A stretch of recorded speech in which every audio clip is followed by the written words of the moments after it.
You can hear me, right? I can. All right.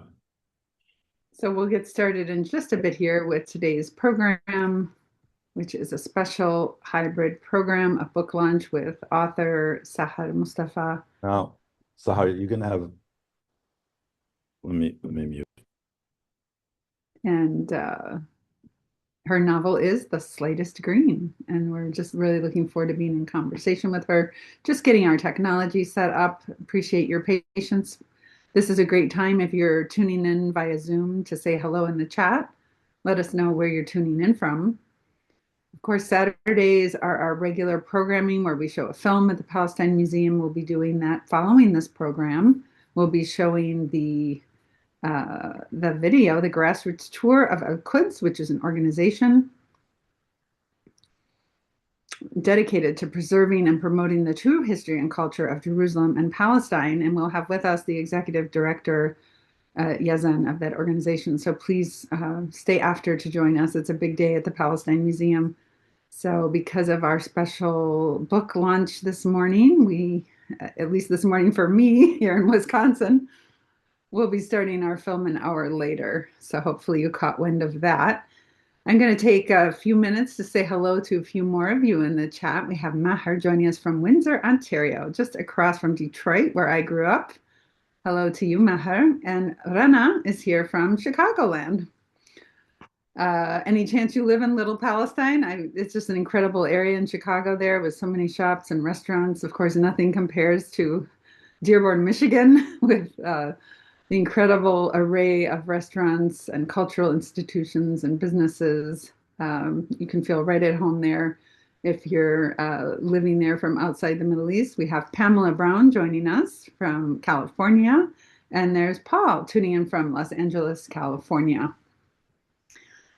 We'll get started in just a few moments here. Faisal's just getting the technology set up there. I can tell you a little bit about the painting that you may see on your left. The vertical painting uh, is, believe it or not, from 2012, and it is called Farewell.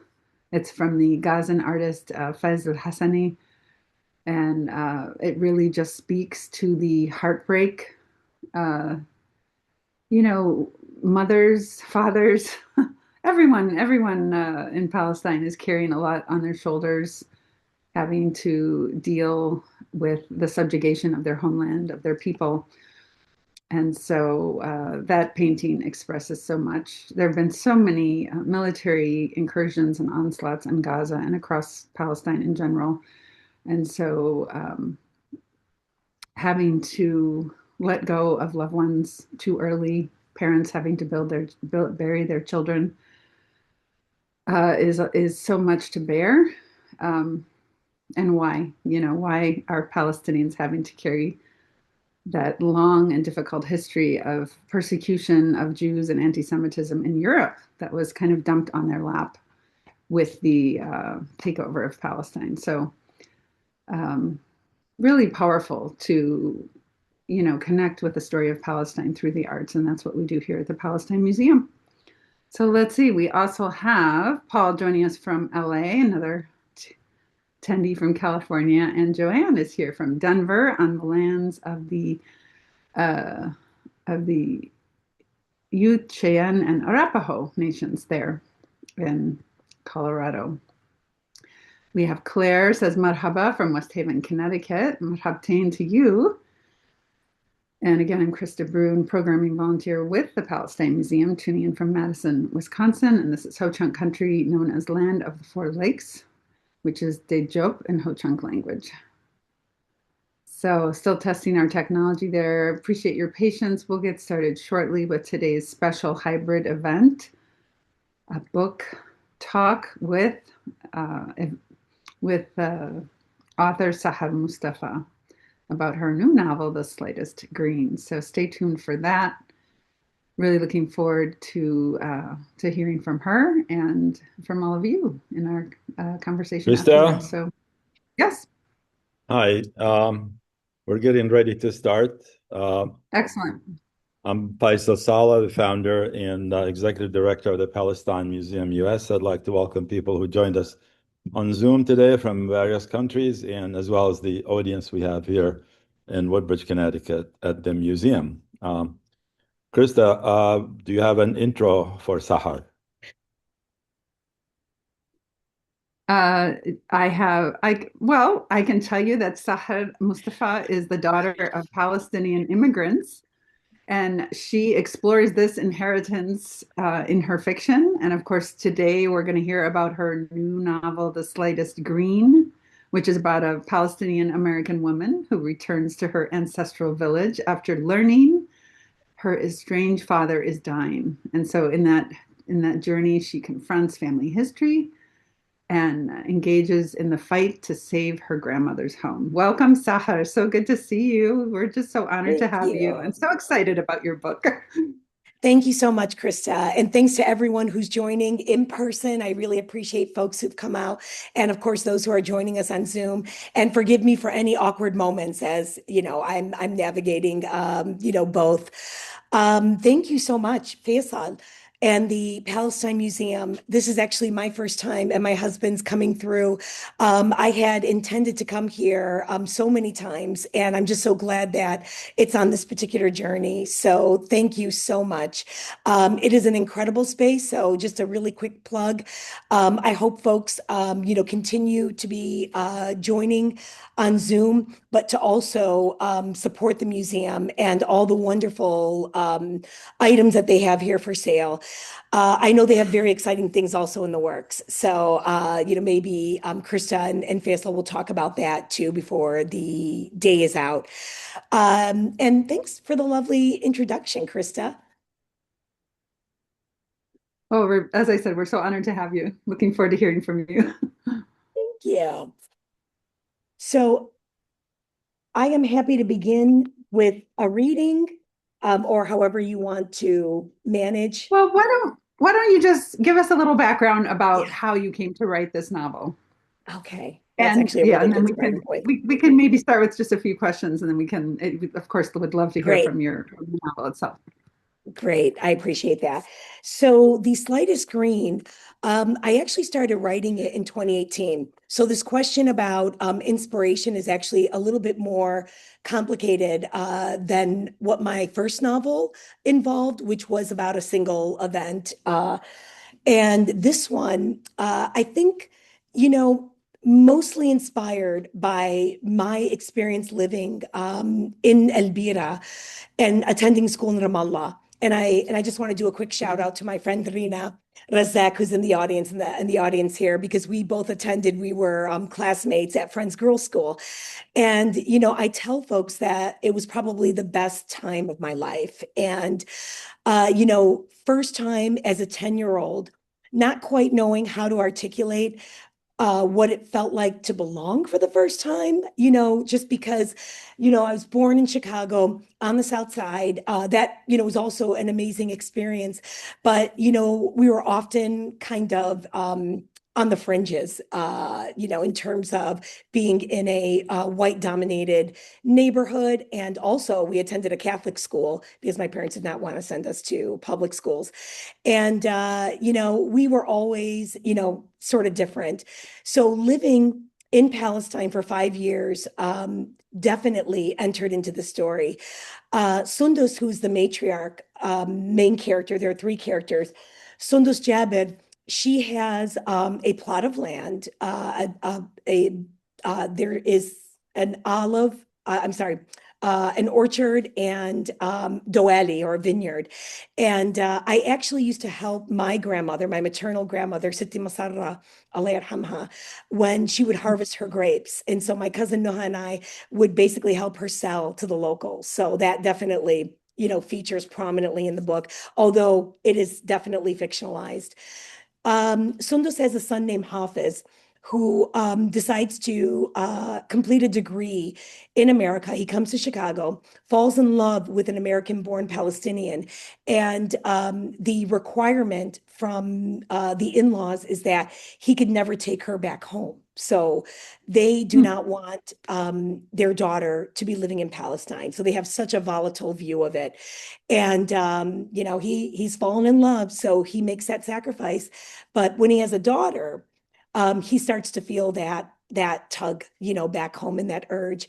And so when the first Intifada happens, which is right around the time when my family actually came back to Chicago, Hafiz decides he needs to go home and he needs to be part of this resistance. And I think there's definitely some part of him that realizes that he is not going to return to the United States. So his daughter Intisar is grappling with, what she perceives as abandonment. She just adored her father. And so when he is finally released after being captured and just horribly tortured, he calls her home. And so she comes as an adult and doesn't realize that it's not just to say goodbye, but she now has to contend with this inheritance, which I think so many of us would be so happy to possess and to take on. But what I love about fiction is it allows me to explore the nuances of homeland, return, living in the diaspora. And she's actually kind of rejecting, this homeland because of her father not being present in her life. And she's also grappling with, how am I even worthy, to inherit this land, to fight for this land? And I guess I'm thinking also of my own daughters who are third generation and what homeland, particularly Palestine, means to them. Luckily, they have seen it, but there are so many Palestinian Americans who've not been able to make that journey. And so I was really curious about what is the experience of belonging to a place and not being there physically and being barred from going home. And so I can kind of sympathize with the mother who's like, you're never going there. I know your grandmother's there, but I'm not sending you back there. It's a war-torn country. I think I can, certainly appreciate all those reservations. So it's also set in 2007, but we get flashbacks of the Nakba 67 and then all the way to the present. So for me, this feels very much like any person who doesn't have any sense of Palestine, a really great way to enter the history of Palestine. And of course, with the active genocide, which has completely cast another light on this book. I was having to revise during the genocide, and it was just such an extraordinary experience. I feel very privileged to be able to tell this story. So I'm going to just pause there for a moment. Yeah. Sahar, you touch on something really important. So there's so many things that bubble up for me. Number one, what you say about fiction. You're actually, they always say there's truth in fiction. Clearly, part of your fictional stories are reflections from your own life, and yet they're also a reflection of the Palestinian story. And I wonder if you could talk a little more about that and why that is so important, especially now. Yes. And so, I've always written about Palestinian characters, Palestinian Americans, native Palestinians, but I always felt like I was just basically offering readers even just like a glimpse of Palestinian existence. But the genocide has really made me kind of reconsider my role as a writer. I was so paralyzed at the very beginning. I just wasn't writing anything. And so I was fortunate that I could even revise this particular novel before it was published. Now it feels like preservation mode. We're seeing this acceleration of our people being exterminated and erased. And I feel now this incredible compulsion to tell our stories. And I just feel like sometimes I'm running out of time. And I'm caught between, do stories really matter? Is it going to change anything? And when I think about the writers in Gaza who are continuing to tell their stories. I'm part of this zine collective, this global zine collective, where I'm helping to distribute the work of one in particular, Shaht al-Naami. And if folks visit my website, you'll find out more about that. So I hope people will visit to support her work. I realize that I can't stay in this place of darkness and despair, because storytelling is going to be the way that we continue to bear witness, but also to record, to document history. But I also understand that bearing witness is not enough, that hopefully, entering into my story, any poem, any documentary is also going to prompt folks to action. I really believe in this idea that, storytelling can affect policy change. I think that's maybe why so many of us continue to do this work. And so I don't take it lightly. So writing about Palestinians, I mean, it's just like coming home, over and over and over again. And I think what has been so lovely is folks who reach out to me and say, I remember that, or this reminds me of. And even though it is fiction, it's certainly, I hope, holding truth, for so many in our immediate community. And that's really who I write for. So, that was something that shifted drastically when I started publishing, I would say maybe in the last 15 years. I was so worried about mainstream publishers not accepting this work. And I realized that that didn't matter, that, stories are always going to find an audience, are always going to find the publishing house. And I've been fortunate because, The Beauty of Your Face, my first novel, was taken up by Norton. But coming home to Interlink, which is the first Palestinian owned and family operated publisher, has made this particular book even more, I think, special for me.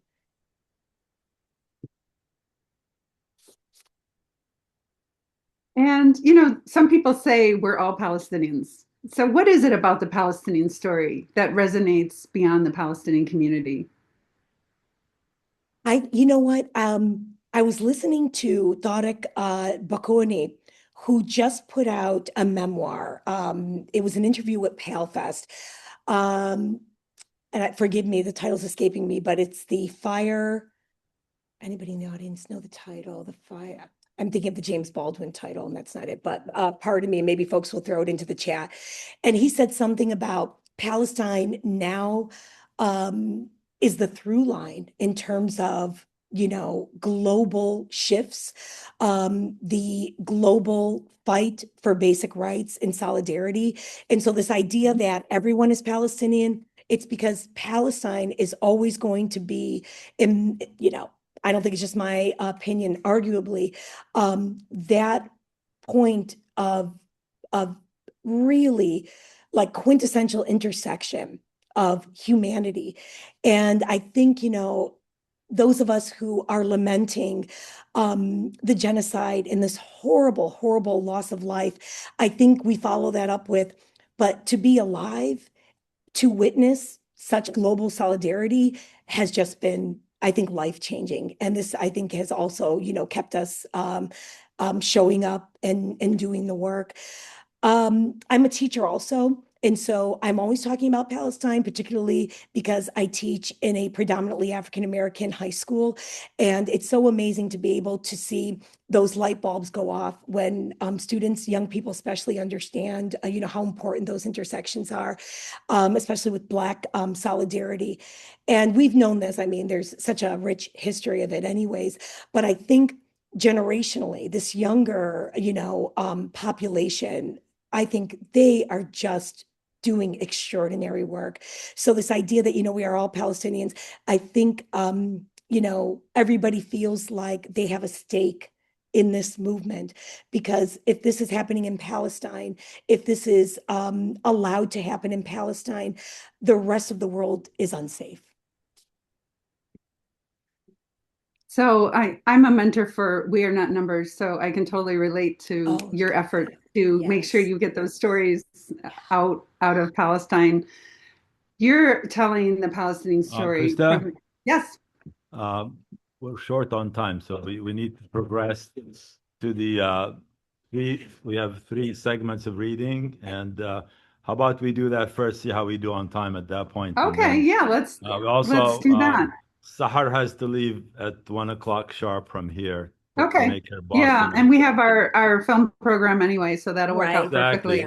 We're gonna So where are we? Sign off Zoom about 10 minutes still, and then sign on the other webinar. So okay. We all right. Well, we have we have about half an hour left, which is a good amount of time. A little bit less because we need signing time for books. Oh, right. You're going to do signings and all that, of course. Okay. All right. So why don't we go to the reading? Okay, Sounds thank you, good. Krista. Yeah. Those are amazing questions. I appreciate it. So, you know what? I thought maybe I would start with Sundus, who begins the book, and she's really her role is the memory keeper. So she is the one who basically represents the Nakba in these major periods. And so I'm going to start. We start in the present.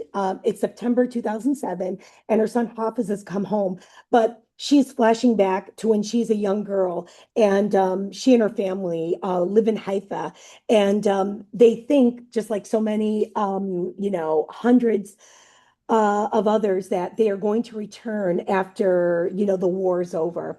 And so she's having to help her mother collect things that they can take with them, just for what they consider as a temporary journey. And of course, How does Sahar, her, by oh, by I'm sorry. by sharing Sundus's story and by writing your story, you are also the memory keeper. I just want to Oh, alert thank you. everyone to I that. really And I so appreciate that. appreciate that. Thank you for Anyway, saying the that. floor is all yours. Let's all listen to your words. Thank you so much. How does her mother decide what to take? Suddenly, objects seem to emerge as individual entities, permanent features in the daily landscape of their home, now rushing up, demanding to be valued, to be taken. The gilded Quran that sits on a wooden display, a mantle clock with hands in the shape of peacock feathers. What about these? Sundus points to the brass chargers displayed in the courier cabinet in the dining room. Her father brought them back from Cyprus during his medical studies. Her mother shakes her head and sighs. They can have those. She rests a hand on her belly, her eyes roving around the room, a sad expression clouding her face, as if it will be the last time she'll see this room, their beit. And will they give up the books that line her father's study? Or the atlas that Sundus spends hours poring through, tracing a finger over borders and rivers, mouthing the names of countries that sound like mythical places? She races to the study and grabs a pair of copper binoculars she's peered through from the shoreline, following the journey of seagulls across the horizon until they vanish deep into the sky. She holds out the case. Can we take these? Her mother starts to protest, then smiles, her eyes shining. Of course, Habibti. They might be of use on our trip. Satisfied with the bundle, her mother instructs Sundus to pull the corners of the sheet to its center, and she ties them into a knot. Now go to your room, fold some underwear and a few clothes. Yalla. And my books? Her mother holds up two fingers. Sunda scampers to her room. She scrutinizes her windowsill where her books sit. Several had been gifted to her by her father's professor friend who'd returned from Europe last summer. They are mostly in French, Le Petit Prince and L'Aventure de Pinocchio, the latter which gave Sunda's nightmares when the wooden boy is hanged for his offenses. The professor also gave her a diary with a lock. For all your secrets, he'd winked at her. She doesn't possess any secrets, so she gifted the diary to her friend Noha, who'd been pining for Malik, the shortest boy in their neighborhood. Sundus is certain Noha carries more secrets than her. She glances around her room. Her mother did not say anything about her toys. Sundus grabs her favorite doll, a little girl with yellow bobbed hair and eyes with lids that open and close when Sundus tilts her. She goes to her wardrobe and rifles through dresses she wears on holiday and for school pageants. She pulls a forest green one from a hanger, presses a soft velvet fabric against her face. The collar and cuffs are white lace, and pearl buttons run down the back of the dress. Along with a few shirts and slacks, Sundus returns to her mother, offering her travel attire. You don't need that dress. Hang it back up, her mother orders. Sundas's shoulders slump. She is crestfallen. She has no idea where they are heading. All the adults seem to be planning to leave their homes without a clear destination, or at least not one her own parents will share with her. How long will they be gone? And how does her mother know she won't need a dress at this place once they arrive? Her mother sets down a pair of her father's slacks and pulls Sundus close, the scent of jasmine on her skin. It's temporary, Habibti. We must take only what we need. What if they steal my books, my clothes? Her lower lip trembles. The image of strangers pawing her belongings threatens tears. Her mother's pained expression answers her question. She can't guarantee anything. Sunda starts to cry. My love, Such things can be replaced. I promise you, her mother cajoles. For now, we have to travel wisely. Sniffling, Sundus returns the dress. Above her bed frame is a portrait of the sea she'd painted with watercolors. Once a month, a beautiful Armenian woman comes to her school to teach the students about art. Sundus carefully untacks the thin sheet of canvas and rolls it up before tucking it into her school satchel. She roams the bed, every object suddenly calling to her to carry it along on an unknown journey. Thank you. Wow, that's And really if we have powerful. time, And you I was see gonna say really that. I mean, quickly, people, Chris, I just yeah. have, I'll do one more if time allows, but Oh, I'll have of you course. speak. Yeah. Yeah. No, it's just your passage just reminds me of what families are facing in Gaza right now as they're forced to leave again and again. And, what can you take with you and how much can you carry and what's the most meaningful? So it's really a powerful, powerful piece And, excerpt. I think, and myself included, I forget that, the people of Gaza, this would be second displacement, third displacement, right? I Of mean, course. it's just just perpetual horrors. So if it's okay, I'd love to do just a short one. This one is from Hafiz's chapter, 1997. He's in a prison, and he had intended to study architecture. So when he's allowed to get anything from the commissary, and this is after a year in isolation, they call this dark place the Zinzana, or the dungeon. So he's finally allowed back into the general population. And when he is allowed a lawyer, she manages to get him. All he wants is just a sketchbook, just a little notepad, so he can sketch. So his cellmates are wondering, what is this guy doing? Shu booked, kind of thing. So I'm going to just read from that. And again, this is 1997. One day, Hafiz tore a page out and handed it to Abu Jadallah. Mashallah, Abu Jadallah had crooned, admiration and surprise lacing the old man's words. It's the Sakra. He held up a tiny replica of the Dome of the Rock for the other men to see. When he turned it over, Abu Jadallah looked confused. It's the interior of the mosque, Hafiz explained sheepishly. He'd sketched a naked dome, its longitudinal ribs, the drum supported by piers and columns, what you saw if you could peel away the gilded wood, the mosaics and inscriptions. The pious man turned it back to the exterior. Look at that. The others quickly began making requests. Al-Aqsa Mosque in Jerusalem, the sacred Kaaba in Mecca. They cared only about the finished structure, and Hafiz could hardly begrudge them. For Nijmi, he gladly sketched a football stadium, its stands full of tiny smudges depicting electrified fans. The young man accepted it with a crooked smile. Such unexpected joy was finite, like a small supply of tea or a pair of extra thick socks for winter. Hafiz sketched and sketched, yet there were only so many places the men had been, and their imaginations stretched only so far. Their requests gradually petered out, like the fading flourish of his pencil,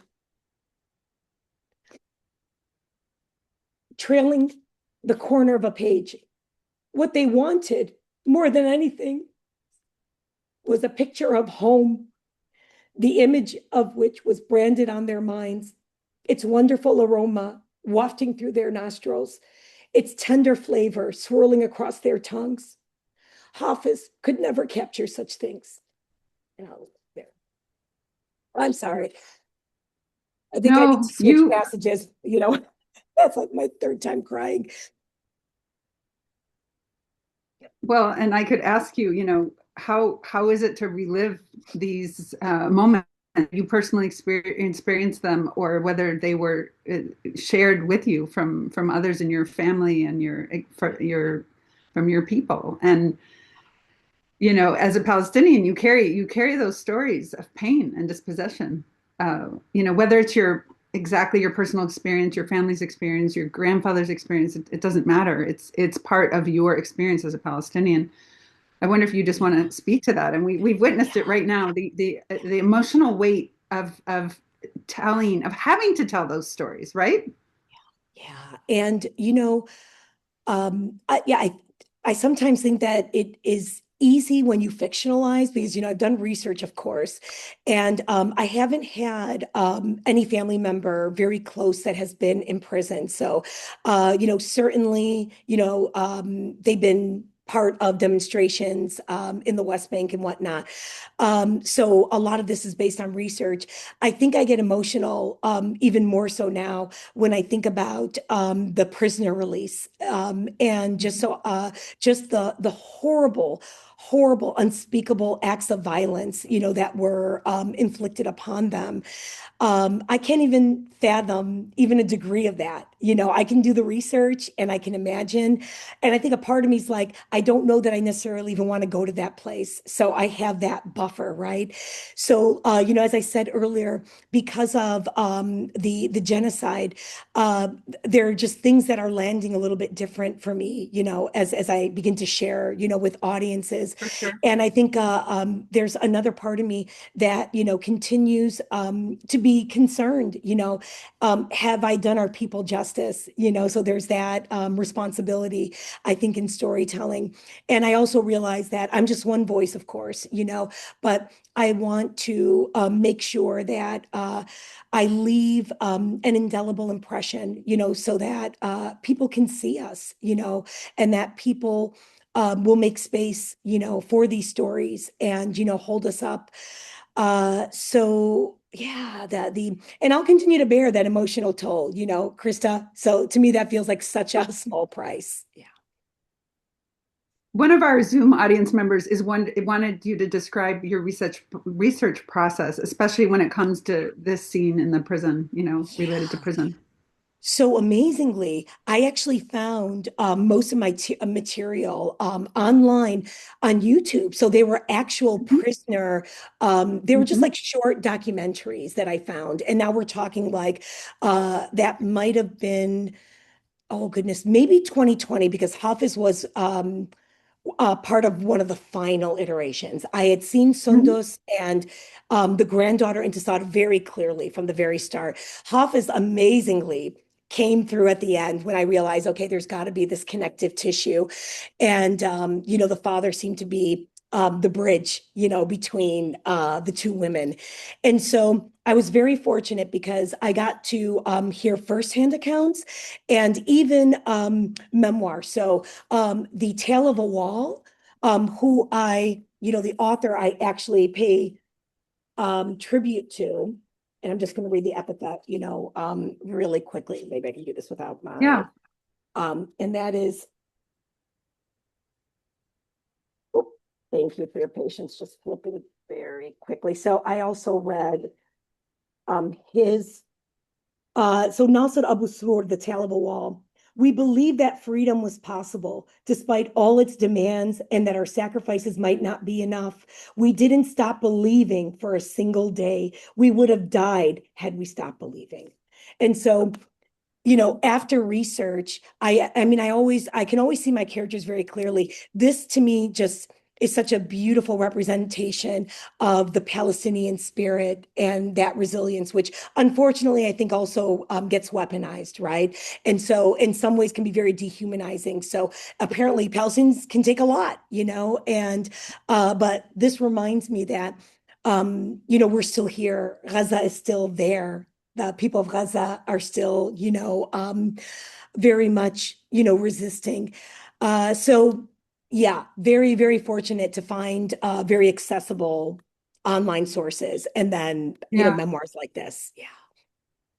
Well, you really speak to that important truth that even when people are perhaps facing the most powerful armies in the world and our whole the whole way we speak about justice and peace and freedom has been turned on its head, that people still know what they deserve. They deserve to be free, and Absolutely. they're not willing to compromise on that. And I mean, I think that's probably what makes the story so universal, Mhm. bringing people out into the streets to stand up for Palestine because it resonates with them.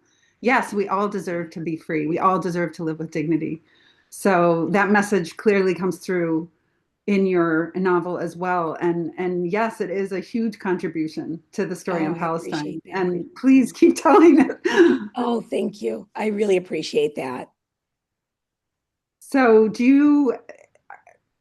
you have other ideas in the works for the future? Are you working on another novel?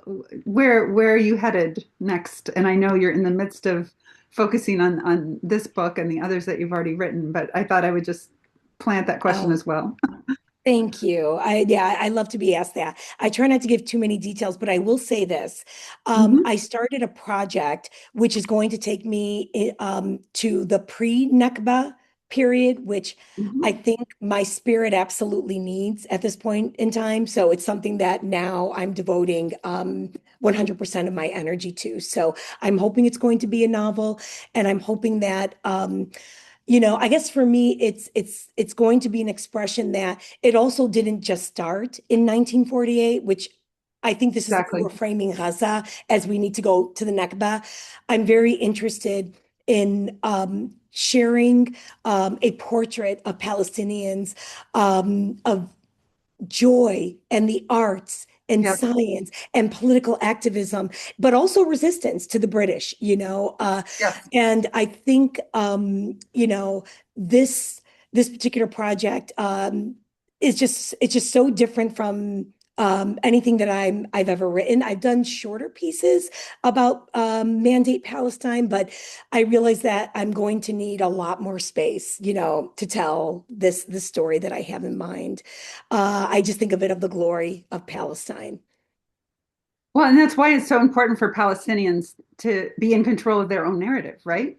Because the Yes, mainstream discourse tried to restart the clock at 67, and somehow we're just right, going to go back to 67 and everything's going to be fine with the two-state solution.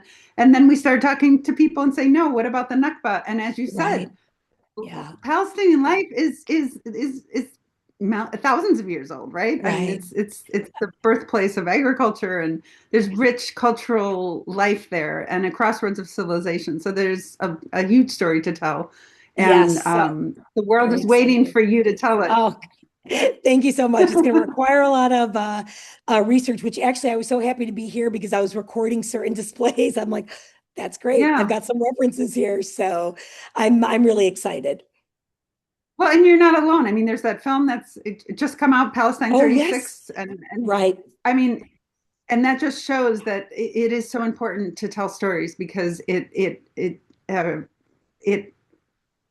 fills out the holes in the history that have been intentionally left out in order to have people honestly just forget about Palestine. So thank you so much for your book and for being with us today. I know that you want to have time to sign books there in the audience, so you tell me when it's time to switch gears. But certainly our Faisal is audience here on hovering Zoom near land me. really appreciates you being here and sharing your stories Krista, with us. thank you so much. I so appreciate it. And please, anybody in the audience, obviously I can't take questions, but I want to invite folks to reach out to me. They can find me, I'm on Instagram, but then also if they do a Google search to get to my website, to email me directly. I did put your Thank website you. in the chat, and I'll Thank put you. the Okay, Instagram as well. Okay. Krista, Thank you. say hello to the audience before you leave. Hello, hello, everyone out there at the Palestine Museum. You're the lucky Stop, ones. You get stop, to be right stop there in talking the so you can museum. stop talking so you can see them. Okay. When you talk, they disappear.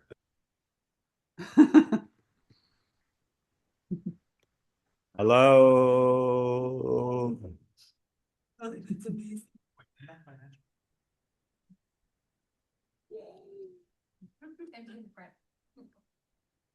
Thank you. All right. Yeah.